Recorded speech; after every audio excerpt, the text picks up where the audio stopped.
Olá, no ar, mais um Good News.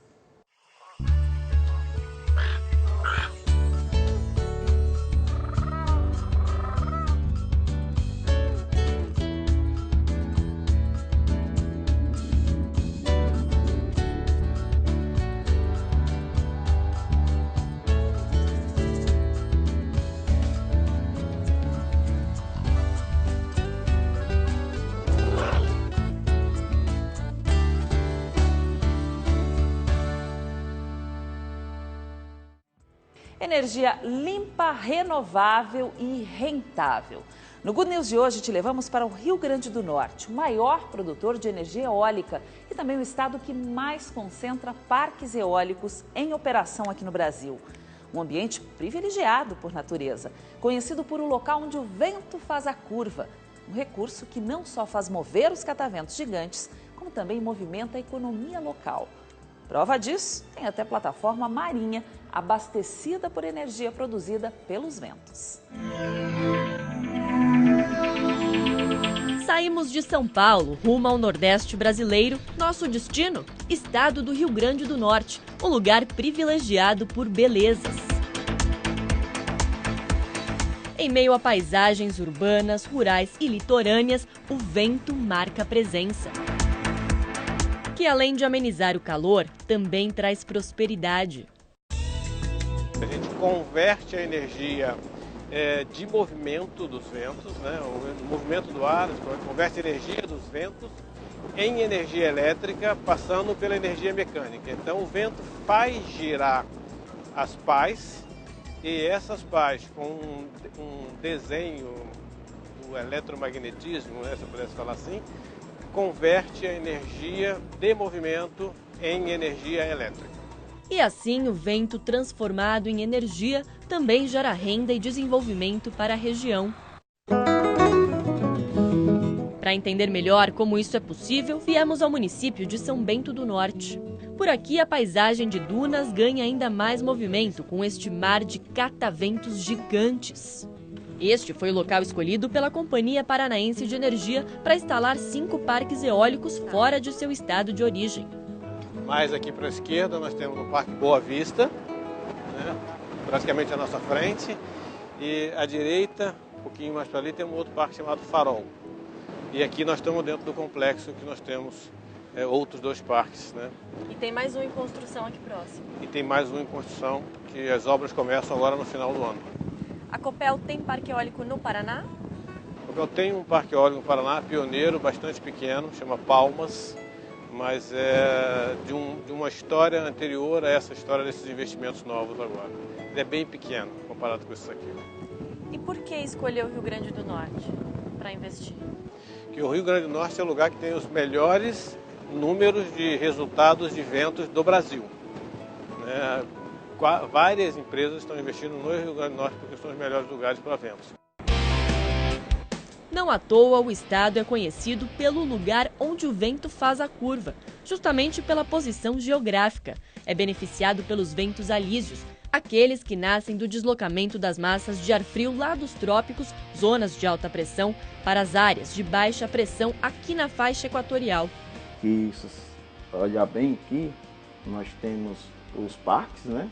Olha aqui na região, justamente onde tem o maior recurso de vento. Justamente nessa região, onde os ventos alísios estão atuando.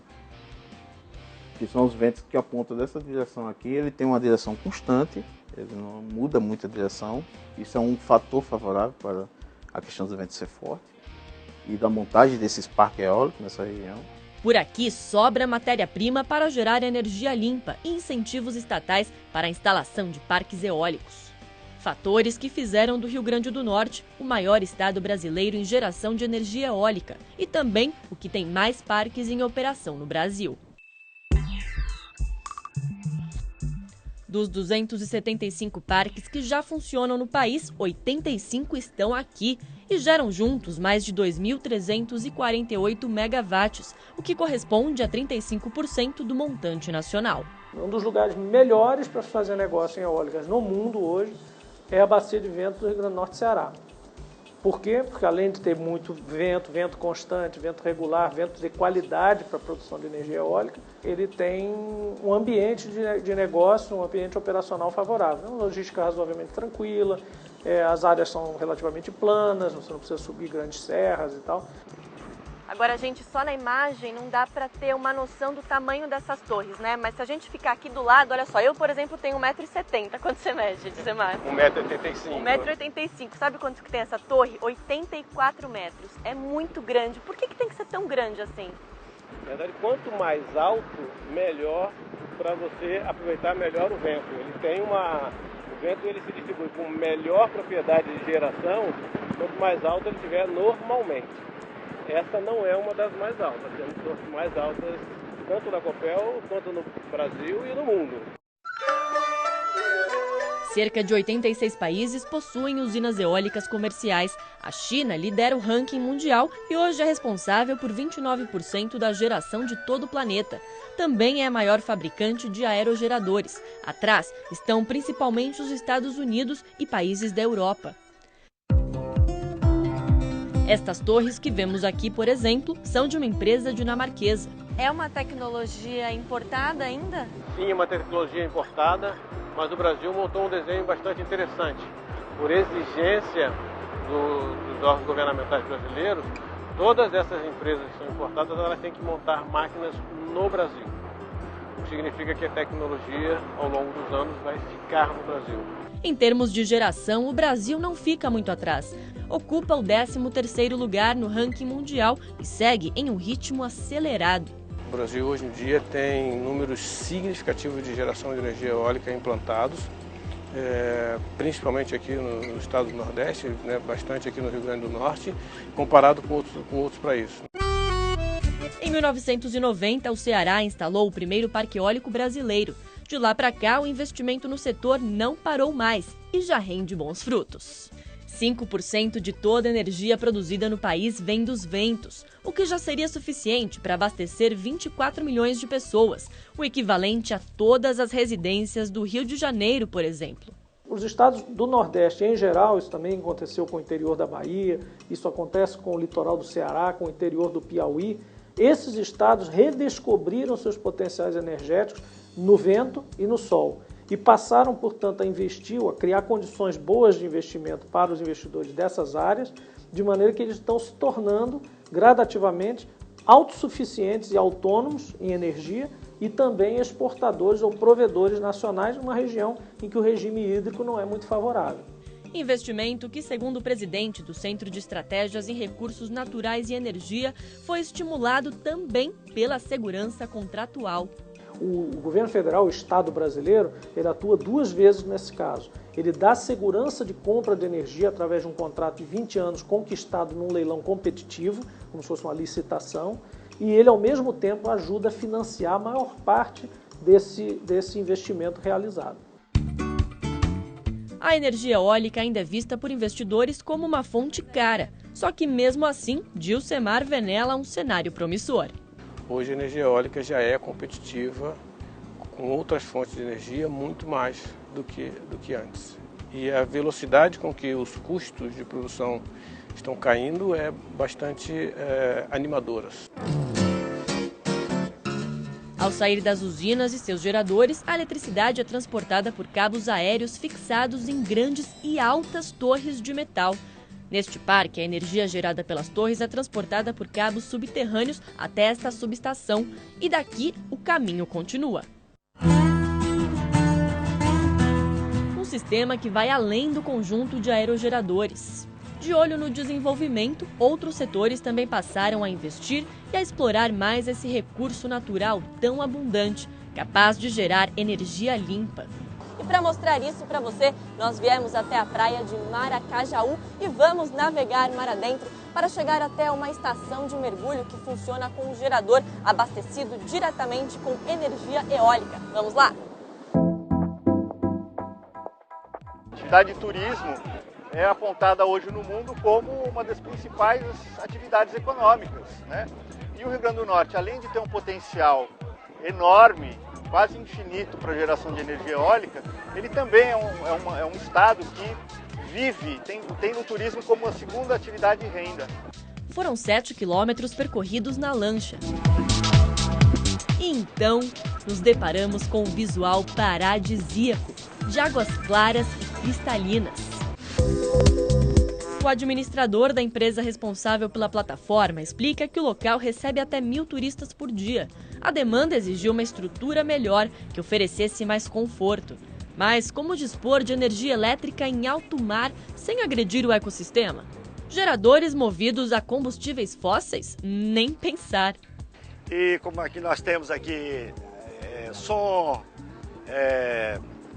carregador de celular, a iluminação e uma série de outras coisas que demandam a energia, foi a forma que nós achamos mais correta, mais ecológica para o meio ambiente, seria o gerador eólico, porque é a fonte de energia limpa e renovável e que nós temos aqui com fartura aqui no Rio Grande do Norte. Graças a este aerogerador, foi possível até instalar uma rede de internet sem fio. Celular, internet, Wi-Fi, você pode estar aqui nesse momento e falar ao telefone, utilizando o sistema de Wi-Fi transmissão, por aí. A hélice é pequena, mas suficiente para abastecer todo o flutuante. Gera 60 watts por dia, o que normalmente é consumido na plataforma. É uma energia limpa, totalmente produzida pelo vento. E essa energia ela é armazenada numa bateria, num acumulador.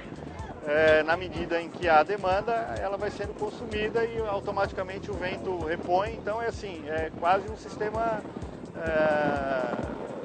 totalmente limpo. Nada se retira do meio ambiente, nada se deposita no meio ambiente.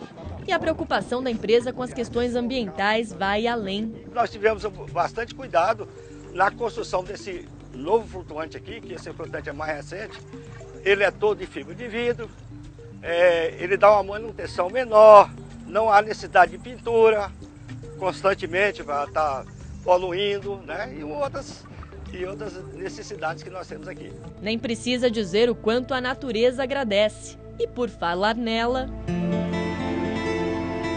A sensação de estar embaixo d'água respirando é algo indescritível, só mesmo experimentando para poder sentir, né? Inclusive a equipe está convidada, se quiserem fazer um mergulho. Acho que eu vou aceitar esse convite, né? Sem dúvida. Então vamos lá, vamos mergulhar. Nosso cinegrafista André Mess e o produtor Celso Costa toparam participar, mas antes recebemos as instruções do Rosenildo. Este é um colete equilibrador para manter meu equilíbrio na água, porque no decorrer do mergulho, se algum de vocês estiverem com o corpo o tempo todo batendo no chão, o extintor vai chegar, vai jogar um pouco de ar para manter o equilíbrio de você na água. Depois colocamos os equipamentos de mergulho para adaptação. Tudo pronto, então até mais. Te encontro lá embaixo. Aqui não ouvimos nada, senão um barulho do fundo do mar. A área de 13 quilômetros quadrados de recifes de corais abriga 160 espécies de peixes, além de invertebrados e crustáceos. E essa visitação, na realidade, ela reverte como o processo de educação ambiental, porque isso aproxima as pessoas do ecossistema marinho. Muita gente que nunca viu peixe, nunca andou de barco, acaba vindo, visitando e tomando a consciência da importância de a gente preservar esses ecossistemas marinhos. Fim do mergulho, voltamos à nossa realidade, com um sorriso no rosto e gostinho de quero mais.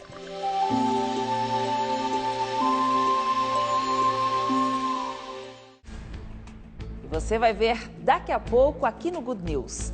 Limpa, renovável e, por vezes, polêmica.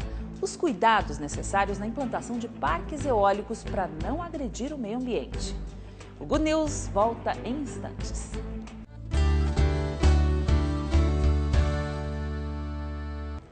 Estamos de volta com o Good News. Limpa sim, polêmica também. A produção de energia eólica no Brasil já é realidade, em especial no Rio Grande do Norte. Mas antes mesmo de sair implantando aquele mar de captadores de energia produzida pelos ventos, é necessário planejamento. Tudo para evitar os impactos ambientais e a destruição dos sítios arqueológicos na região. O mundo vem apostando na energia eólica. Também não é para menos, afinal é considerada uma fonte limpa e renovável. Porque ela aproveita uma fonte natural de energia, né, disponível na natureza, e a disponibilidade de energia ela é cíclica, né, não é como energia de combustíveis fósseis, que demora muito tempo para ser produzido e demora muito tempo para ser extraído. E ela é limpa porque o subproduto de qualquer conversão de energia pode gerar alguma poluente, se a gente pudesse dizer assim. E a energia eólica não tem isso. Ela é uma conversão de energia do movimento dos ventos em energia eólica que não agride, né? Quase que agressão zero ao meio ambiente. Mesmo assim, a presença de aerogeradores enormes e das redes de transmissão modificam a paisagem. E além de energia, também geram polêmicas. Afinal, qual o melhor lugar para instalar os parques eólicos?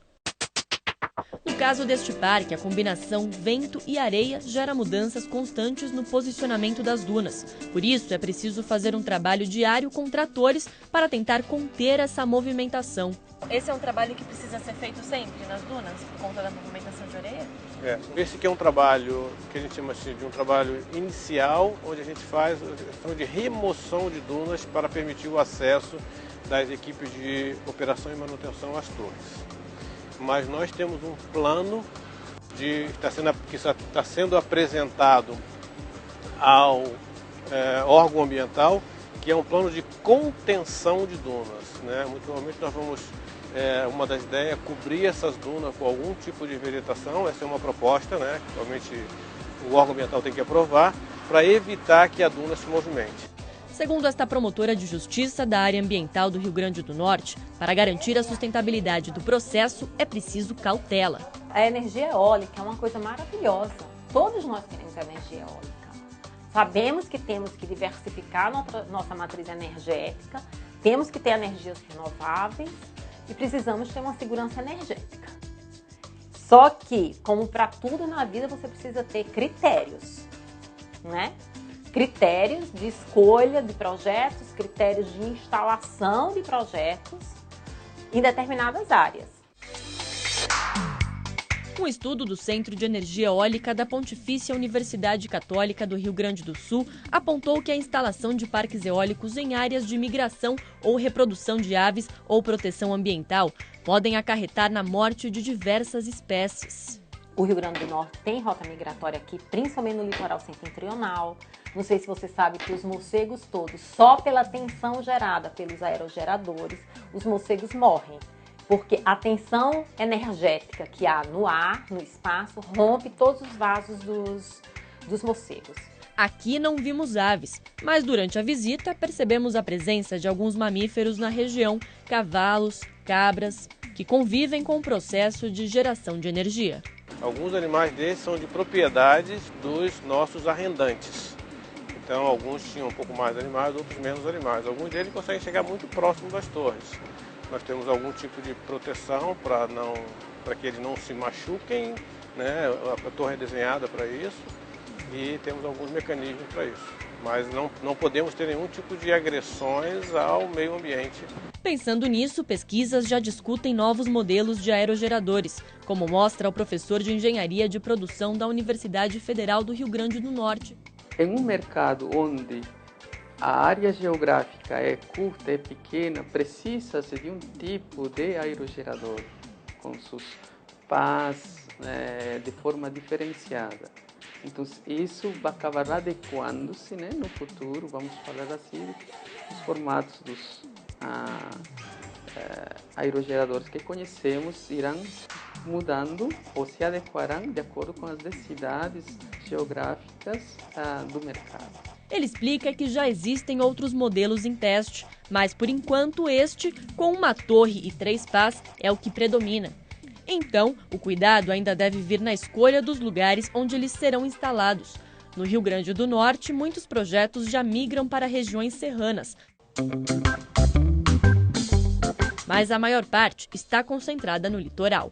Segundo o arqueologista do Instituto do Patrimônio Histórico e Artístico Nacional, Manuel Lima, o número crescente de parques também interfere no contexto local. O Brasil é signatário da Carta do ICOMOS, que é o Conselho Internacional de Monumentos em Sítios, que no seu artigo 6º, conhecido como a Carta de Lausanne, preconiza a necessidade de preservação dos sítios arqueológicos no seu local original. O direito ao meio ambiente ecologicamente equilibrado é um direito fundamental, porque o meio ambiente é um bem da coletividade, é de todos. E você só tem esse bem se ele estiver equilibrado. E o que é que a gente vê com a instalação dos parques eólicos? A gente vê o desequilíbrio dos ecossistemas. Mas o arqueólogo explica que todo empreendimento configurado como potencialmente impactante precisa passar por licenciamentos ambientais. Entre eles o do IPHAN, que preserva sítios arqueológicos presentes nas regiões onde os parques são instalados. São áreas que ainda abrigam vestígios capazes de remontar os modos de vida de povos que ocuparam território potiguar há milhares de anos. Então, nesse sentido, a atuação do IPHAN, dos órgãos ambientais e dos empreendedores é de atuar conjuntamente em parceria para diminuir o máximo possível o impacto que pode ser gerado sobre o patrimônio. Nós viemos conhecer um deles, o sítio Arizona 1, no município de Rio do Fogo, ao norte do litoral. Ele foi encontrado há cerca de 3 anos graças à construção deste parque, que fica bem próximo. Foi um local que foi ocupado em diversos momentos, primeiro por grupos caçadores, coletores, que viviam basicamente da caça, da pesca e da coleta de produtos do mar e de produtos vegetais. E depois houve uma ocupação de grupos agricultores, que já dominavam a técnica de agricultura, então já plantavam. E mais recentemente também temos vestígios que documentam a presença já da população de origem europeia no contexto do final do período colonial, aí já na época do Império. Diversos materiais do passado, mesmo após 3.000 anos, ainda estão por aqui e devem continuar protegidos junto a toda essa área, que agora está preservada. O que se espera, o que se deseja, é que esse corpo de conhecimento possa ser sintetizado de modo a que ele seja incorporado à memória nacional. E que faça parte da nossa identidade, da nossa memória. As fragilidades ambientais da área, a vulnerabilidade dos ecossistemas, a vida das comunidades, as outras atividades econômicas, para que você tente, então, compatibilizar tudo isso de uma forma harmônica e que mostre que há espaço para tudo e para todos. A instalação crescente de usinas eólicas no Rio Grande do Norte impactou e muito o trabalho do IPHAN.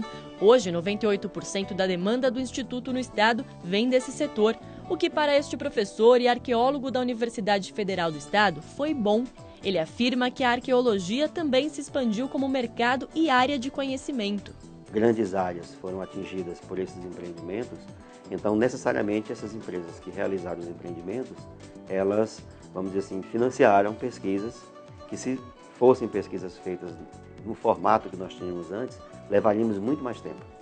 O material recolhido em campo é enviado para instituições públicas, onde passam por estudos aprofundados. Os vestígios encontrados em território potiguar têm como um dos guardiões principais a Universidade Federal do Rio Grande do Norte.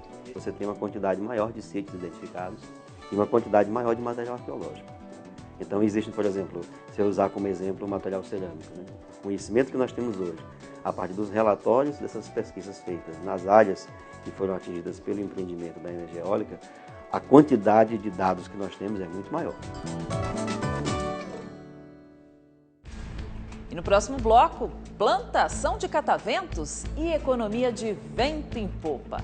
A geração de energia eólica no Rio Grande do Norte traz desenvolvimento econômico para as cidades e também para o campo. O Good News volta já já.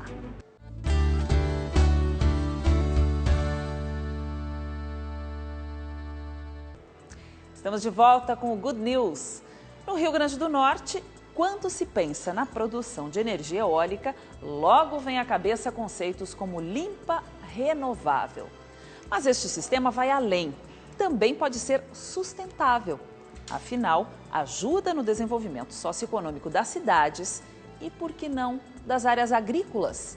Tanto que tem proprietário de terras investindo nessa tal plantação de cataventos gigantes. Estranho, né? Então dá uma olhada.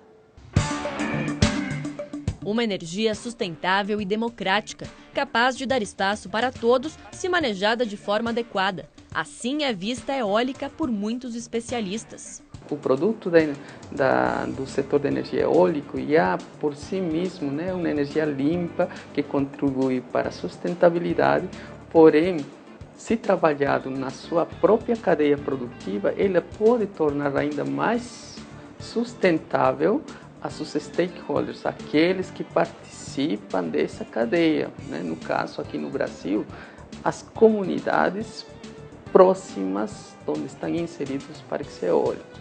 Portanto, o processo da cadeia produtiva começa com a construção dos parques, já que o desenvolvimento não é apenas local, mas também regional. E com aquela injeção de capital a mais que vem dos arrendamentos, dos pagamentos de ISS, do imposto de serviço nas cidades, do serviço das obras que são colocadas ali, das contratações locais de alimentação, hotelaria, abastecimento, serviços, desde borracharia até gasolina, etc., etc., isso acaba gerando um efeito multiplicador importantíssimo na economia local. De 5 anos para cá, o Centro de Estratégias em Recursos Naturais e Energias Renováveis estima que o Estado recebeu entre 3 a 4 bilhões de reais em investimentos no setor eólico. Portanto, onde os aerogeradores aparecem, a economia cresce. Com menos de 5 mil habitantes e localizada em uma região seca do Rio Grande do Norte, a cidade de Parazinho se transformou com o boom da energia eólica.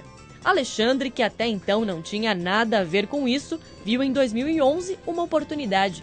Com as obras dos parques, decidiu investir em negócios para acolher os trabalhadores. Quando começou a chegar pessoas de fora, muita gente de São Paulo, muita gente de Fortaleza, a gente teve que fazer algumas coisas para atender esse público. E aí a gente plantou lavanderia, restaurante, e não só eu, né? Muita gente aqui na cidade começou a fazer alguns empreendimentos que não existiam antes da energia eólica. Assim, o comércio vendeu mais, os aluguéis das casas ficaram até 10 vezes mais caros e muita gente conseguiu emprego nas construções. O produto interno bruto mais do que dobrou, cresceu 110% entre 2008 e 2011. Alexandre também foi responsável pela construção da primeira pousada da cidade.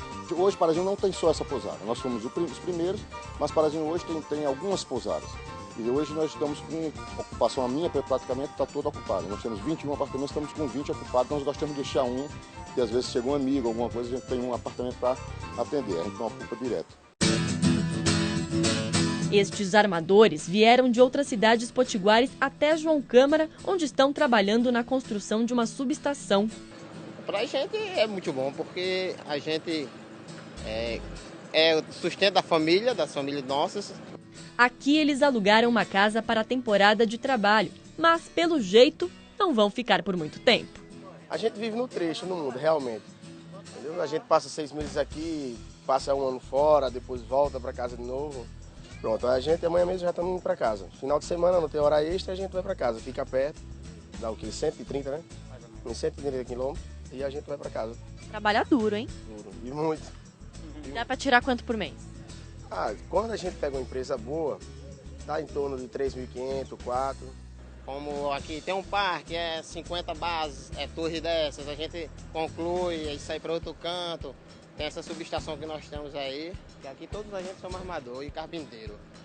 Aí a gente, quando conclui aí, a gente já, Parazinho, Caiçara do Norte, a gente já tenta já procurar outro canto que trabalhar, entendeu?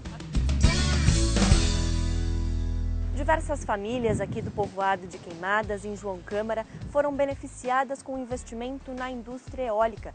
Muitos proprietários de fazendas passaram a arrendar suas terras para a instalação de aerogeradores e assim obtiveram uma nova fonte de renda. E hoje eu vou conhecer um deles, é o Nego Velho. Ele mora aqui nessa fazenda. Vamos conversar com ele?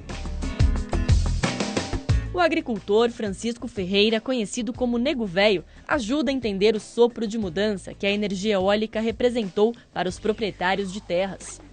Há 6 anos ele arrendou parte de seus terrenos e hoje o cenário é este. Em meio às plantações de cebola, batata roxa, pimentão, beterraba e mamão, 24 torres, trabalhando ininterruptamente. Transformação e tanto para uma população que antes nunca tinha ouvido falar em energia produzida pelo vento. Não sabia, ninguém sabia. Aqui a região da gente ninguém sabia. Era todo mundo inocente. Era uma coisa nova. Era um negócio novo, ninguém nunca viu, né? Eles botaram umas torres de teste, dizendo que era um teste para 10 anos que eles tinham essas torres já fazendo um teste para ver que dava certo o vento daqui. Aí depois chegaram para a gente que era o melhor vento da região da gente, era o vento daqui da região da gente. Mesmo sem conhecimento, o Nego Velho quis apostar em uma promessa que poderia mudar seu futuro. Aceita, porque ninguém tinha renda de outras coisas. Aí quando vem esse negócio para a mão da pessoa, todo mundo vai querer, né? Essas terras que ninguém tinha quase produção, porque ninguém tinha condição de cavar poço, essas coisas. Hoje nós já temos condição de cavar um poço, de investir para botar funcionário, tá dando uma rendazinha, né? E bota renda nisso. Os cataventos rendem ao fazendeiro pelo menos R$20 mil por mês.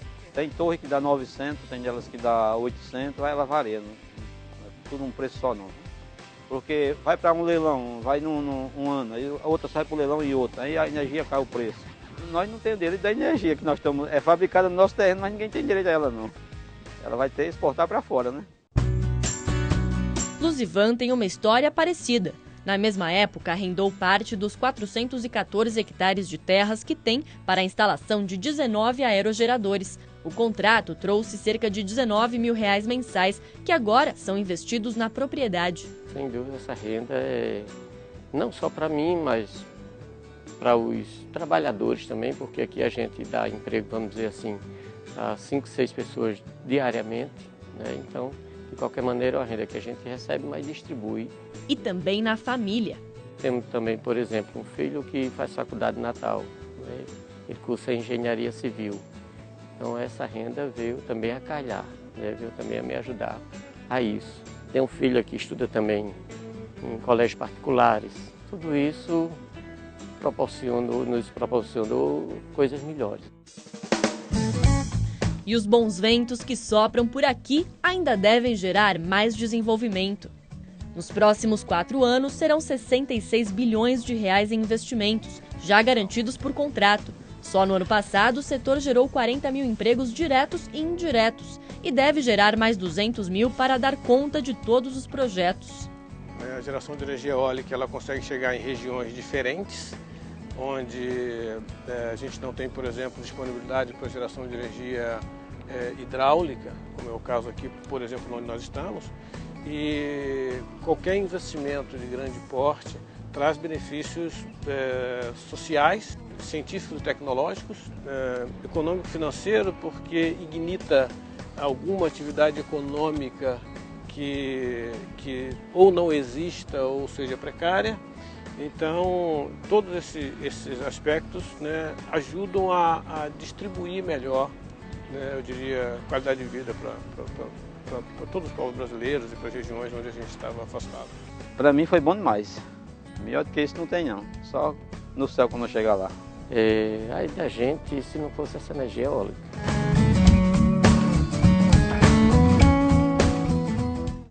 O programa está quase no fim, mas antes disso um recado importante. Outubro é o mês mundial da luta contra o câncer de mama. Se você tem 40 anos ou mais, faça a sua mamografia. Descobrir o câncer de mama no início aumenta as chances de cura da doença.